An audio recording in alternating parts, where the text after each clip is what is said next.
नमस्कार.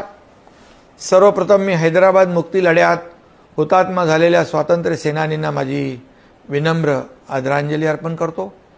आज मराठवाडा मुक्ती संग्राम दिन. मी या पावन दिवशी सर्व जनतेला मनापासून शुभेच्छा देतो. या लढ्यात शेकडो हुतात्म्यांनी आपल्या प्राणांची आहुती दिली आहे. अनेक स्वातंत्र्य सैनिकांनी तुरुंगवास भोगला आहे. समाज मन जागवलं. त्यांच्या त्यागामुळेच आजचा मराठवाडा प्रकाशमान आहे. त्या सर्वच त्यागमूर्तींचं कृतज्ञतेने स्मरण करून त्यांना शतशः नमन करतो. भारत स्वतंत्र झाल्यानंतरही मराठवाडा निजामशाहीखाली होता. मराठवाड्याच्या जनतेने या अन्यायाविरुद्ध मुक्तीलढा उभारला. देशाचे पहिले गृहमंत्री सरदार वल्लभभाई पटेल यांनी लोकभावना लक्षात घेऊन ऑपरेशन पोलो हाती घेतलं आणि 17 सप्टेंबर 1948 रोजी मराठवाडा स्वतंत्र भारताचा भाग बनला. आज मराठवाडा हा मेहनती शेतकरी, कुशल कामगार, जिद्दी युवक आणि प्रगतिशील महिलांच्या सामर्थ्यावर प्रगतीच्या दिशेने पुढे चालला आहे.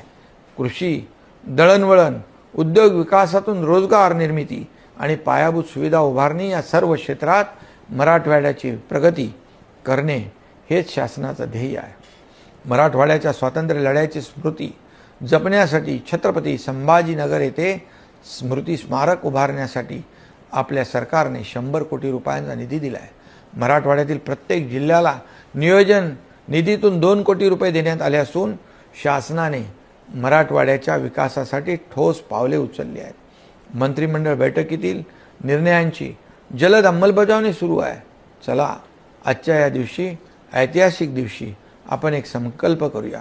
ऐक्य, बंधुता आणि समाज हितासाठी एकत्रितपणे कार्य करण्याचा बलिदानाच्या वारशातून आपण समृद्धीचा नवा इतिहास घडवूया, असं आवाहन करून या महान भूमीला वंदन करतो आणि मराठवाडा मुक्ती संग्रामानिमित्त तमाम मराठवाड्यातील जनतेला शुभेच्छा देतो. धन्यवाद.